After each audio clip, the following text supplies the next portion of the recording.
Hi all, അസ്സലാമു അലൈക്കും. ഞാനിന്ന് നല്ലൊരു ഇഫ്താർ സ്നാക്കുമായിട്ടാണ് വന്നിരിക്കുന്നത്.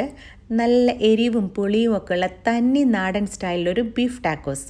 അപ്പം നമുക്കതിൻ്റെ പ്രിപ്പറേഷൻസിലേക്ക് കടക്കാം അല്ലേ. ആദ്യം നമുക്ക് ബീഫ് തയ്യാറാക്കാം. അതിനുവേണ്ടി ഞാനിവിടെ ഇപ്പോൾ ഒരു 1/2 കിലോ ബീഫ് ഇതുപോലെ ചെറിയ ചെറിയ പീസാക്കി കട്ട് ചെയ്ത് വെച്ചിട്ടുണ്ട്. ഇനി ബീഫ് വേവിക്കാൻ വേണ്ടി നമുക്കൊരു കുക്കറിലേക്ക് ഇടാം. ശേഷം ഇതിലേക്ക് 2 ടേബിൾ സ്പൂൺ മുളക് പൊടി, ഞാനിവിടെ കാശ്മീരി ചില്ലിയും നല്ല മുളകും കൂടി മിക്സ് ചെയ്ത മുളക് പൊടിയാണ് യൂസ് ചെയ്യുന്നത്. ഒരു 1/2 ടീസ്പൂൺ മല്ലിപ്പൊടി, 1/4 ടീസ്പൂൺ മഞ്ഞൾപ്പൊടി, ആവശ്യത്തിന് ഉപ്പും, പിന്നെ ഒരു 2 ടീസ്പൂൺ ഇഞ്ചി വെളുത്തുള്ളി പേസ്റ്റും കൂടി ഇതിലേക്ക് ചേർത്ത് കൊടുക്കാം. ഇനി ഇതിലേക്ക് ഒരു 1/4 ഗ്ലാസ് വെള്ളവും കൂടി ചേർത്ത് കൊടുക്കാം. ഒരുപാട് വെള്ളം ചേർക്കേണ്ട ആവശ്യമില്ല, ബീഫിൽ തന്നെ വെള്ളം വരും. ഇനി ഇതെല്ലാം പാടെ കൂടി നല്ലപോലെ ഒന്ന് മിക്സ് ചെയ്ത് നമുക്ക് വേവിച്ചെടുക്കാം. ഏകദേശം ഒരു 5-6 വിസിൽ വരുന്നത് വരെ വെക്കണം. ഈ സമയം കൊണ്ട് നമുക്ക് ടാക്കോസിനുള്ള മാവ് തയ്യാറാക്കാം. ഞാനിവിടെ 2 കപ്പ് മൈദയാണ് എടുത്തിരിക്കുന്നത്. ഇനി ഇതിലേക്ക് 2 ടേബിൾ സ്പൂൺ കോൺഫ്ലവറും ആവശ്യത്തിന് ഉപ്പും, പിന്നെ ഒരു മുട്ട ഇതുപോലെ ജസ്റ്റ് ഒന്ന് ബീറ്റ് ചെയ്തതും കൂടി ആഡ് ചെയ്തൊന്ന് മിക്സ് ചെയ്യുക. ശേഷം ഇതിലേക്ക് കുറച്ചായി വെള്ളം ചേർത്ത് നമ്മൾ പൂരിക്കൊക്കെ കുഴക്കുന്നത് പോലെ നല്ല സോഫ്റ്റായി കുഴച്ചെടുക്കാം. മാവ് നല്ല സോഫ്റ്റ് ആവുന്നത് വരെ കുഴച്ചെടുക്കാം. മാവ് ഇതുപോലെ നല്ലപോലെ സോഫ്റ്റ് ആയിക്കഴിഞ്ഞാൽ നമുക്കിതൊന്ന് അടച്ച് വെച്ച് ഒരു 1/2 മണിക്കൂർ നേരം റെസ്റ്റ് ചെയ്യാൻ വെക്കാം. ബീഫ് വെന്തതിന് ശേഷം അതിലേക്ക് ഒരു ഉള്ളിയും ഒരു പച്ചമുളകും കുറച്ച് കറിവേപ്പിലയും ഇതുപോലെ ചെറുതായി അരിഞ്ഞതും, പിന്നെ ഇതിലേക്ക് ഒരു ചെറിയ തക്കാളി ഇതുപോലെ ചെറുതായി അരിഞ്ഞതും കൂടി ചേർത്ത് കൊടുക്കുക. ശേഷം ഇതിലേക്ക് ഒരു 1 മുതൽ 1.5 ടേബിൾ സ്പൂൺ വരെ വെളിച്ചെണ്ണ ചേർക്കുക.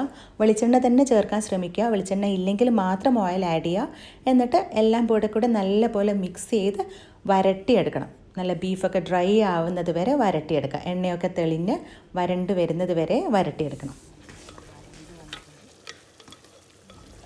ഒന്ന് വെള്ളമൊക്കെ പറ്റിയതായി ഒരു പാകമായി കഴിഞ്ഞാൽ നമുക്കിതിലേക്ക് ഒരു 1/2 ടീസ്പൂൺ ഗരം മസാലയും 1/2 ടീസ്പൂൺ കുരുമുളക് പൊടിയും കൂടി ചേർത്ത് കൊടുക്കാം. എന്നിട്ടൊന്ന് നല്ലപോലെ മിക്സ് ചെയ്തെടുക്കുക. എന്നിട്ട് ഇതൊക്കെ വരണ്ട് വന്ന് നല്ല എണ്ണയൊക്കെ തെളിഞ്ഞ് ഈ ഒരു പാകമായി കഴിഞ്ഞാൽ നമുക്ക് തീ ഓഫ് ചെയ്യാം. ഇതിങ്ങനെ തന്നെ കഴിക്കാൻ നല്ല ടേസ്റ്റാണ് കേട്ടോ. ചോറിൻ്റെ കൂടെയും ചപ്പാത്തിയുടെ കൂടെ ഒക്കെ നല്ല ടേസ്റ്റാണ്. ഇനി നമുക്ക് ഇതിനേക്കുള്ള സാലഡ് തയ്യാറാക്കാം. അതിനുവേണ്ടി ഞാനിതാ 2 ഉള്ളി ചെറുതായി അരിഞ്ഞത് ഒരു ബൗളിലേക്ക് ചേർത്തിട്ടുണ്ട്. നമ്മൾ സാധാ ഉള്ളി കച്ചമ്പറ. പിന്നെ ഒരു തക്കാളി ഇതുപോലെ ചെറുതായി അരിഞ്ഞത് കൂടി അതിലേക്ക് ചേർത്ത് കൊടുക്കാം. പിന്നെ ആവശ്യത്തിന് ഉപ്പും നിങ്ങളുടെ പുളി അനുസരിച്ച് ചെറുനാരങ്ങ നീരും കൂടി ചേർത്ത് കൊടുക്കുക. ഞാനിതിലേക്ക് നോമ്പ് തുറക്കുന്ന സമയമായതുകൊണ്ട് സിർക്കയോ പച്ചമുളകോ ചേർക്കുന്നില്ല. ഇനി ഇതെല്ലാം പടക്കൂടെ ഒന്ന് മിക്സ് ചെയ്ത് മാറ്റി വെക്കാം. അങ്ങനെ നമ്മുടെ ടോപ്പിംഗ് സാലഡ് തയ്യാറായി കഴിഞ്ഞു. ഇനി നമുക്കിതിലേക്കൊരു സോസ് തയ്യാറാക്കിയെടുക്കണം. അതിനുവേണ്ടി ഞാനിവിടെ സാധാ തൈരാണ് എടുത്തിരിക്കുന്നത്. പുളിയില്ലാത്ത 1 കപ്പ് തൈരിലേക്ക് 1 ടീസ്പൂൺ ലൈം ജ്യൂസും ആവശ്യത്തിന് ഉപ്പും പിന്നെ കുറച്ച് മല്ലിയില ചെറുതായി അരിഞ്ഞതും കൂടി ചേർത്ത് നല്ലപോലെ മിക്സ് ചെയ്ത് മാറ്റി വെക്കാം. അങ്ങനെ നമ്മുടെ സോസും സാലഡും ബീഫും റെഡി ആയി കഴിഞ്ഞു. ഇനി നമുക്ക് ടാക്കോ ഷെൽസ് തയ്യാറാക്കണം. നമ്മുടെ മാവൊക്കെ റെഡി ആയിട്ടുണ്ട്. അതിൽ നിന്ന് ചെറിയ ചെറിയ ബോൾസ്, അതായത് പൂരി സൈസിൽ ബോൾ എടുത്ത് നമുക്ക് നല്ല നേർമയായി തിന്നായിട്ട് പരത്തി ടാക്കോ ഷെൽസ് തയ്യാറാക്കാം.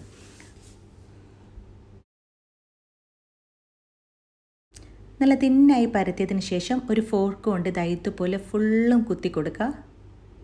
നല്ലപോലെ കുത്തി കൊടുക്കണം കേട്ടോ, ഇല്ലെങ്കിൽ പൂരി പൊങ്ങുന്നത് പോലെ പൊങ്ങിപ്പോവും. അത് പൊങ്ങാതിരിക്കാൻ വേണ്ടിയിട്ട് ഇതുപോലെ നല്ലപോലെ കുത്തിയെടുക്കുക. ശേഷം നല്ല ചൂടായ എണ്ണയിലേക്ക് ഇട്ട് ഒരു മീഡിയം തീയിൽ 2 ഭാഗവും തിരിച്ചും മറിച്ചും ഇട്ട് നമുക്ക് പൊരിച്ചെടുക്കാം. നല്ലപോലെ പൊരിഞ്ഞതിന് ശേഷം ഇതുപോലെ എണ്ണ വാർത്തി നമുക്കിത് കോരി ഒരു ടവലിലേക്ക് ഇടാം. എന്നിട്ട് ഇതായി കാണുന്നത് പോലെ ചപ്പാത്തി പരത്തുന്ന കോയിലൊന്ന് നടുവിൽ വെച്ച് ഇങ്ങനെ പ്രസ് ചെയ്ത് ഒരു 1 മിനിറ്റ് നേരം ഇതുപോലെ ഹോൾഡ് ചെയ്ത് വെക്കാം.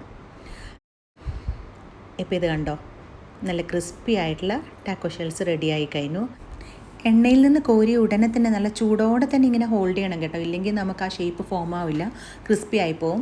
അതുപോലെ തന്നെ നമുക്ക് കയ്യിൽ ഹോൾഡ് ചെയ്ത് പിടിക്കുന്നതിന് പകരം ഇതുപോലെ എന്തെങ്കിലും ഒരു വെയിറ്റ് ഇതിന് മുകളിൽ വെച്ചിട്ട് ഒരു 30 സെക്കൻഡ് വെച്ചാലും മതി. അപ്പോഴും നമുക്ക് ഈ ഷേപ്പ് ഫോം ചെയ്ത് കിട്ടും.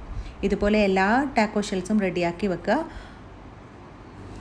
അങ്ങനെ നമ്മുടെ ക്രിസ്പി ടാക്കോ ഷെൽസും നല്ല സ്പൈസി ബീഫും ടാങ്കി സാലഡും തൈരും ഒക്കെ റെഡിയായി കഴിഞ്ഞു. ഇനി നമുക്കിത് അസംബിൾ ചെയ്യാം. ഫസ്റ്റ് നമുക്ക് ഷെൽസിനകത്തേക്ക് ബീഫ് ആഡ് ചെയ്ത് കൊടുക്കാം. ഇത് നമ്മുടെ ഇഷ്ടാനുസരണം ആഡ് ചെയ്യാം. നമുക്ക് കൂടുതൽ വേണമെങ്കിൽ കൂടുതൽ ആഡ് ചെയ്യാം, കുറച്ച് വേണമെങ്കിൽ കുറച്ച് ആഡ് ചെയ്യാം. അതൊക്കെ ഓരോരുത്തരുടെ ഇഷ്ടത്തിനനുസരിച്ച് ആഡ് ചെയ്യാം കേട്ടോ. ശേഷം ഇതിന് മുകളിലേക്ക് ഒരല്പം സാലഡ് ചേർത്ത് കൊടുക്കാം. പിന്നെ കുറച്ച് തൈരും കൂടി ചേർത്ത് നമ്മുടെ ടാക്കോസ് റെഡിയാക്കിയെടുക്കാം. അങ്ങനെ നമ്മുടെ സ്പൈസി ടാങ്കി ബീഫ് ടാക്കോസ് ഇവിടെ റെഡിയായി കഴിഞ്ഞു. നിങ്ങൾക്കെല്ലാവർക്കും എൻ്റെ ഈ വീഡിയോയും റെസിപ്പിയും ഇഷ്ടപ്പെട്ടെന്ന് കരുതുന്നു. ഇഷ്ടപ്പെട്ടെങ്കിൽ ലൈക്ക് ചെയ്യുക, കമൻറ്റ് ചെയ്യുക, സബ്സ്ക്രൈബ് ചെയ്യുക. അതുപോലെ തന്നെ ഫാമിലിക്കും ഫ്രണ്ട്സിനും ഒക്കെ ഷെയർ ചെയ്ത് സപ്പോർട്ട് ചെയ്യുമല്ലോ. അപ്പോൾ ഇൻഷാ അല്ലാഹ് അടുത്ത വീഡിയോയും റെസിപ്പിയുമായി വീണ്ടും കാണുന്നത് വരെ take care and stay blessed.